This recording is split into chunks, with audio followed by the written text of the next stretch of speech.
Hello, this is Michael at My Crooked Road Homestead. Hope everyone's getting along all right today.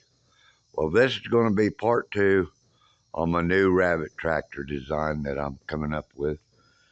And what I've done is I've gotten this first cage in it. I got my first cage mounted in there. She's all mounted in it.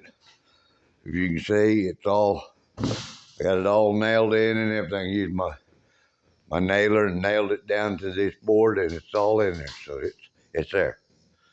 It's there and it's complete. And what I found out on this and having this 8 foot, using this 1.5 inch lumber that I'm using on it, uh, this cage here is 21 inches wide by 46 long by 22 tall. Now this cage over here, it's going to be 45 inches long instead of 46. I could have taken and cut this down and made it about 46, but I wanted that space in between it, and I just wanted it like that. So that's the way I did it.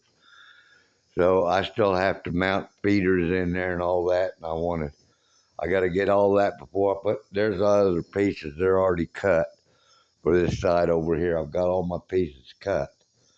Now what I'm going to do on this is, when I get this other cage in here, in this area over here, when I get this 45-inch cage in here, what I'm going to do is I'm going to come back and I'm going to put a top on this. There's going to be a top on it, and I'll show you that. I'm not going to go into detail how I'm going to do it. I'm just going to wait until the next video and show you how it's going together. But this is the way they're going together, see? And now I've got a floor in it. The floor is in it. This is all connected to this. This wire is connected to this on each side. Went down through there and stapled all of it. And I got it in there. It's not coming out. There's nothing going in it. It's predator proof. It's dog proof. When I get done with this, that's why I use this 1/2 by 1 inch wire. And I would suggest, if you're going to build rabbit cages, that you use this 1/2 by 1 inch wire. You don't have to on this floor. On this floor, you can use 1 by 2. That way they can still get to the grass and poop and all that.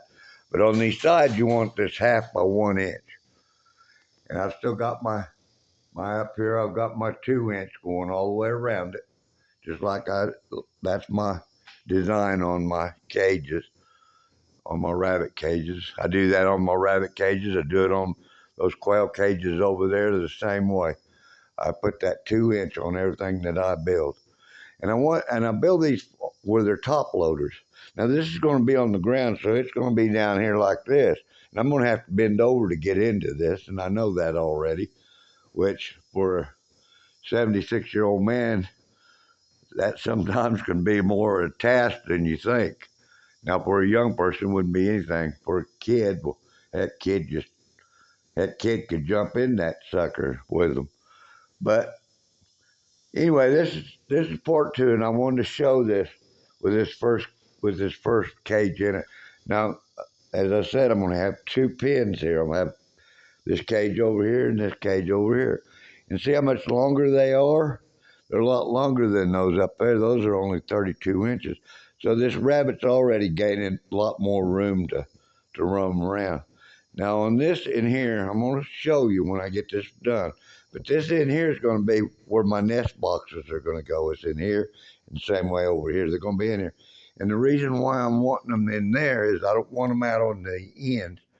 I want them in the center of this, because when I get this top on it and get it covered up, I want where the rain doesn't bother it. You know, their feed and everything's going to be in here. The feeder will go in here. The waters can go on the outside. That part doesn't matter.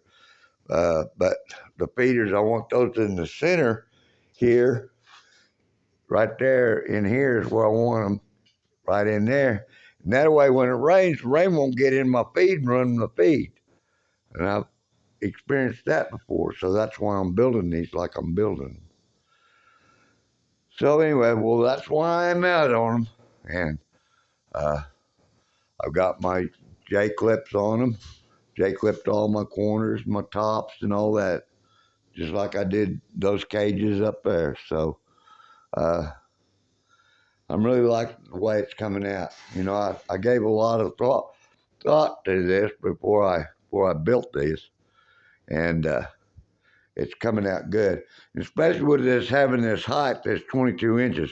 I don't ever have to worry about those big rabbits like I've got. I don't ever have to worry about them jumping out of this. I don't think, because that up there, that cage up there, they're 18 high. This one's uh, 22 inches high, so that makes it 4 inches taller. So I don't think they'll ever be able to jump out of these when I'm got it up and I'm feeding them or whatever, or jumping over into the other pen or whatever. I'm learning as I'm going with building these cages and everything. I'm learning how to make them a lot lighter, make them a lot more simple and everything, and they'll be predator proof, and I don't have to worry about them. You know, I don't think there's anything that could get in this. Not even a snake. Maybe a small snake, but not a big snake. Don't believe it. I don't think they'd ever get through that half-inch wire. Well, anyway, that's where I'm at on it.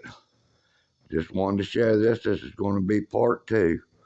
So hang around and wait for the next one.